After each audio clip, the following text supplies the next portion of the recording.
네, 여러분 반갑습니다. 반갑습니다. 문은식의 마음톡톡 6번째 시간이에요. 저는 오늘 또 진행을 맡은 양형윤 그리고 행복멘토 문은식입니다. 뭔가 좀 바뀐 것 같죠? 옷 갈아입고 왔어요. 아니 너무 여러분 너무 치사한 거 아닙니까? 본인만 좀 더 멋있게 나오고 잘 나오려고 옷 준비해서 오고 저한테 그런 말 한마디도 안 해서 저 사실 옷 많아요. 옷 없어서 이것만 입고 있는 건 아니지만 네. 뭐 그래요. 원래 기쁘다. 그래도 굉장히 기뻐요. 나만 빛날 수 있어서 너무 행복하고 좋아요. 전 마음이 빛나니까요. 네. 여러분 겉모습에 치중하지 않는 그건 알 수 없죠. 자, 그러면 우리가 또 오늘은 어떤 사연자분과 이야기를 나눠볼 네. 준비가 됐는지 한번 여러분들도 체킹하시면서 만나보는 시간 가져볼게요. 자, 오늘 6번째 사연입니다. 네. 늘 남과 비교하는 열등감에 시달려요. 열등감. 저도 지금 오늘 아침에, 지금 이거 시작하면서 또 옷 갖고 비교를 했는데 이게 열등감인가요? 자, 한번 같이 만나볼게요. 저는 맨날 남하고 비교하는 습관이 있어요. 솔직히 얼굴이나 몸매 같은 건 다 남들 평균 이상이라고 생각해요. 비교하는 거 맞나요? 주변에서 칭찬도 많이 듣고요. 네. 이거 좀 다른 쪽이신 것 같은데 그냥 네. 우선 아무튼요. 네. 그런데 나보다 조금이라도 나은 사람을 보면 진짜 엄청 열등감 생겨요. 꼭 외모 이런 거 아니더라도 내 전공이나 하는 일도 그리 못하는 편은 아닌데 자꾸만 열등감이 생겨서 고민입니다. 네. 특히 남들과 자꾸 비교만 하는 게 괴로워요. 안 하려고 해도 자꾸 비교가 돼서 내 자신이 보잘것없이 느껴질 때가 많아요. 어떻게 고치죠? 열등감. 네. 혹시 우리 형윤 씨도 열등감 있어요? 저 열등감 덩어리죠. 예를 들자면? 진짜 솔직하게 말씀드리면요. 저는 네. 이렇게 거울을 보거나 네. 뭐 특히 목욕탕 같은 데 가면은 진짜 나 왜 이래? 뭐가 어떻다는 거예요? 나는 같이 아니, 목욕탕을 안 가봤으니까. 아니 뭐 말하지 않아도 네. 많은 여자분들은 공감하실 거라고 믿지만 그러니까 네. 굳이 이 남이 실존하는 남이 아니야. 정말 내 눈에 보이지 않는 남이 아니고 뭐 연예인이든 상상 속의 내 모습이든 그런 모든 것과 자꾸 비교하면서 나는 왜 이렇게 열등하지? 나는 왜 이렇게 별로지? 이런 생각이 항상 사로잡혀 있죠. 네.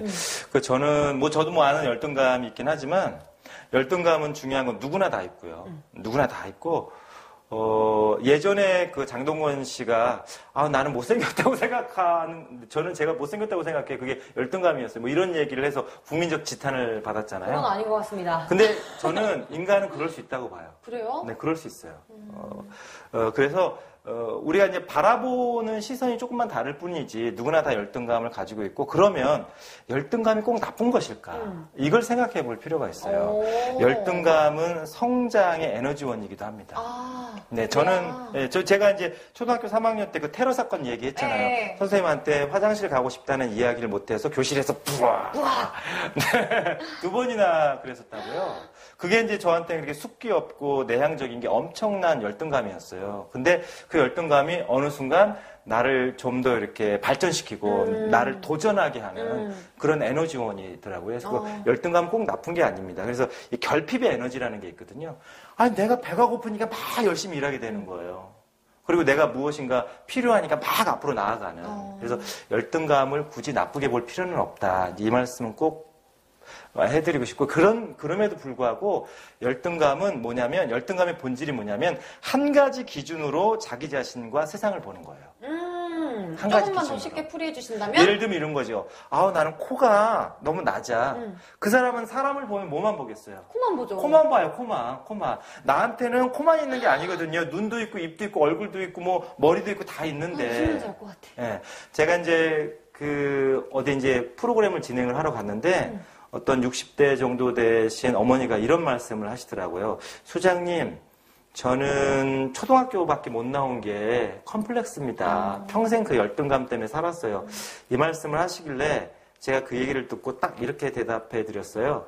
어머니, 학력이 국졸이지 인생이 국졸입니까? 이렇게 딱 질문을 했어요. 그거죠. 그러니까 학력에 대한 컴플렉스가 있는 사람은 딱 그 학력이라는 기준 하나로 세상을 보는 거예요. 맞아. 근데 세상은 그렇지 않아요.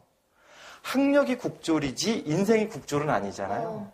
열등감을 가지고 있는 사람은 그 열등감의 기준으로 우등하다, 열등하다 이렇게만 바라보는 거예요. 누구만 손해다. 나만 손해다. 그렇게 바라보는 사람만 손해죠. 근데 그 기준을 바꾸는 게 솔직히 말처럼 그렇게 쉽지가 않아요. 쉽지가 않죠. 그래서 이제 방법을 알려드리려고 해요. 이제 열등감이라는 게 그런 거구나 이제 아셨으니까 열등감 이분에게 제가 이제 말씀드리고 싶은 것은 본인이 어차피 이제 남들하고 비교하는 것 때문에 본인이 열등감을 느끼고 그 비교 때문에 굉장히 괴롭잖아요. 네. 그래서 비교를 하려거든 본인이 자신 있는 걸 가지고 비교를 해라. 이 얘기를 우선 해드리고 싶어요. 조금이라도. 예를 들면 이런 거예요.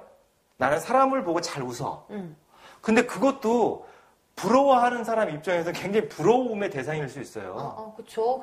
무슨 말인지 알 것 같아요. 그렇게 사소하지만 남들은 그걸 부러워하는 것일 수 있단 말이에요. 나한테는 정말 아무것도 아니고 사소한 건데 또 그렇지 못한 사람에게 보면 그건 굉장히 큰 장점일 수도 있다는 거예요. 네. 그러니까 자기가 이렇게 잘하거나 아니면 이렇게 더 드러낼 수 있다거나 본인이 자신 있는 걸 가지고 한번 비교를 한번 해봐라. 내가 만약에 코가 별로야. 자꾸 코로 기준을 보고 사람을 보면 내가 좀 자신 있는 눈으로. 네, 눈으로 보는 거죠. 눈으로 보는 거죠. 그래서 난 눈은 좀 예뻐. 약간 네. 이렇게. 근데 이제 중요한 건 그런 비교를 통해서 자기 자신의 존재의 이유나 아니면 어떤 나는 그래도 좀 괜찮은 사람이야 라고 생각하라는 거죠. 이렇게 물어볼 수 있잖아요. 그게 아니에요.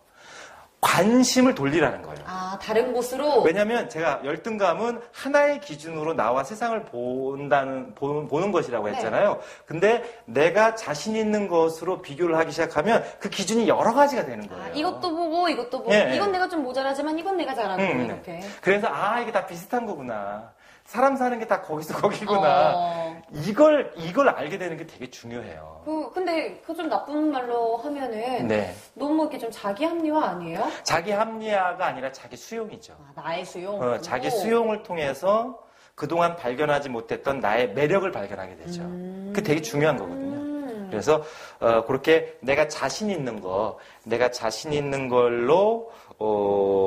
비교를 하려면 그 말씀을 드리고 싶고, 두 번째는 뭐냐면 비교를 하되 자기 자신과 비교를 해라. 예를 들면 이런 거예요. 어제 나하고 오늘의 나 뭐가 달라졌지? 작년의 나하고 괜찮다.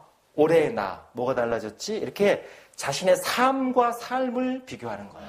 어차피 비교하는 습관이 있으니까. 어차피 비교할 거면 조금 더 과거에 나 생산적이고 긍정적인 쪽으로 비교를 하게 되면 그 비교하는 에너지가 자기 발전의 원동력으로 쓰인다는 거죠. 맞는 것 같아요.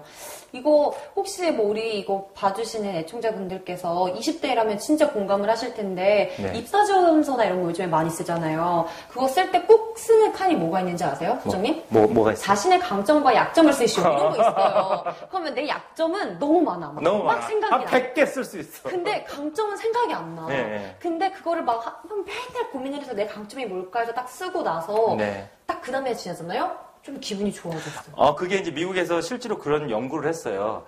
면접을 보기 전에 자신의 강점에 대해서 서술을 하게 했어요. A그룹에는. B그룹에는 자기의 약점을 서술하게 했어요.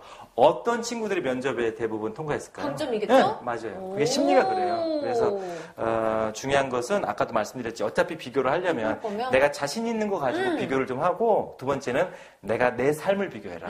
어제와 오늘 나는 뭐가 달라졌는지, 작년하고 올해 나는 어떤 부분이 더 성장했는지, 만약 조금이라도 나아지고 성장한 것이 있다면 기꺼이 본인을 칭찬해주고 격려해주고 그렇게 하면 돼요. 네. 그리고 6번째 사연자님, 그래도 저는 부럽습니다. 저는 그냥 이렇게 나태하게 가만히 있거든요.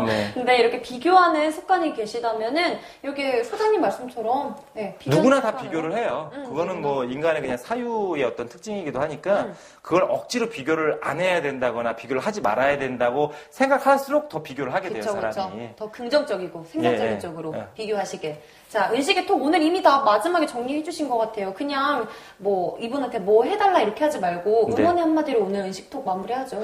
이렇게 생각하신다는 것 자체가 얼마든지 자기 성장의 길에 들어섰다고 저는 보고요. 중요한 건 열등감도 내 성장에 충분한 에너지원이 될 수 있다. 열등감을 바라보는 시선 자체를 조금 달리하셨으면 좋겠다. 그 말씀을 꼭 전해드리고 싶어요. 네, 오늘 옷을 갈아입으셔서 그런지 은식톡이 좀 오늘 가장 마음에 들고 옷빨입니다. 옷빨. 네. 네, 6번째 사연자님 힘내시고요. 그리고 행복한 미래가 가득하셨으면 좋겠습니다. 자, 6번째 사연도 이렇게 마치면서 저희는 7일로 돌아올게요. 돌아올게요. 감사합니다. 고마워요.